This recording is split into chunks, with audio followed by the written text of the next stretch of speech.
আমরা যেখানে ছিলাম সেটা হচ্ছে যে ক্যাপিটাল গেনের অংশে ছিলাম আমরা, ক্যাপিটাল গেনে ছিলাম। তো ক্যাপিটাল গেন এটা আপনাদের আমি বলেছি আগেও, এটা ক্যাপিটাল গেনটা যখন এন্ট্রি দিবেন তখন আপনাদের প্রপার্টি যেখানে ছিল লোকেশন বা প্রপার্টিসের ডিসক্রিপশন এখানে দিবেন, টোটাল এরিয়া দিবেন, যতটুকু বিক্রি হয়েছে, ডেট অফ অ্যাকুইজিশন অর্থাৎ আপনি কোন ডেটে এই প্রোডাক্টটার মালিক হয়েছিলেন সেটা হচ্ছে ডেট অফ অ্যাকুইজিশন বা ডেট অফ পারচেজ এখানে দিবেন।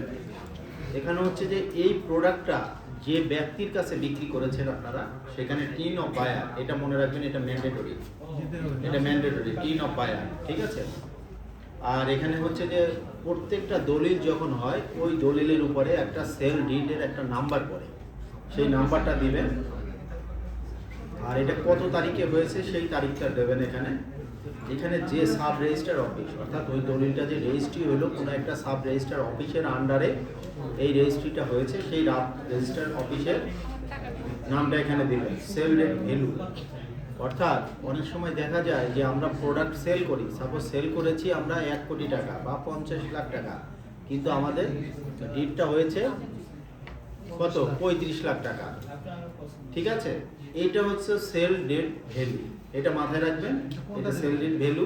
আপনি যেটা আমি বলি আপনাকে, আপনার দলিলের এটা সেল ডিড ভ্যালু, দলিলের মূল্যই দিবেন। সাপোজ আপনার প্রোডাক্টটা আপনি বিক্রি করেছেন, এটা একটু মনোযোগ দিয়ে শুনবেন।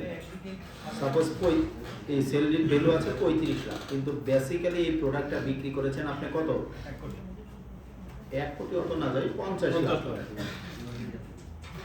এটা একটা গুরুত্বপূর্ণ বিষয়, এটা মনোযোগ দিয়ে রাখবেন। এটা তার মানে এক্সেস অ্যামাউন্ট আপনি আরো নিয়েছেন কত 15 নিয়েছেন, তাই না? 15 নিয়েছেন,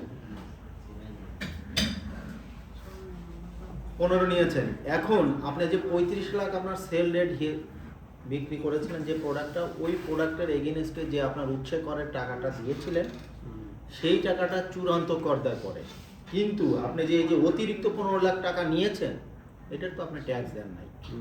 যদি এই ধরনের কোনো ইস্যু হয় এখানে এন্ট্রি দেন, এবং অবশ্যই ব্যাংকিং চ্যানেলের মাধ্যমে হতে হবে, সেই ব্যাংক লিখবেন, ডিটেলস লিখবেন, এবং আপনার ফাইলে অটোমেটিক এই 15 লাখ টাকার জন্য যে টিডিএস দেন নাই ওইটা অটোমেটিক ক্যালকুলেশনে আপনার ট্যাক্স ইম্পোজ হবে, এটা মাথায় রাখবেন।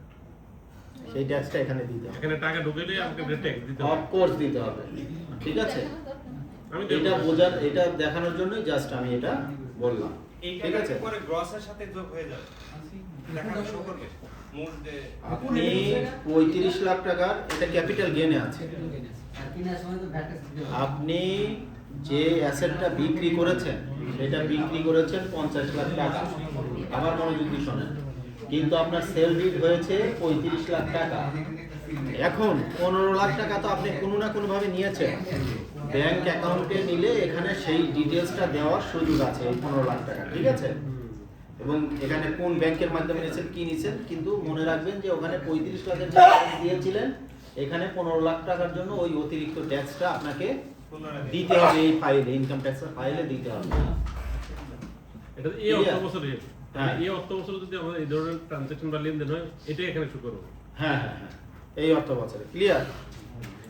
আচ্ছা, তারপরে যাই আপনার income from other source. Sir এটা আপনার এই অংশটা ইনকাম ফ্রম আদার সোর্স, এই অংশটা আপনার স্যার। আপনি কোথাও ক্লাস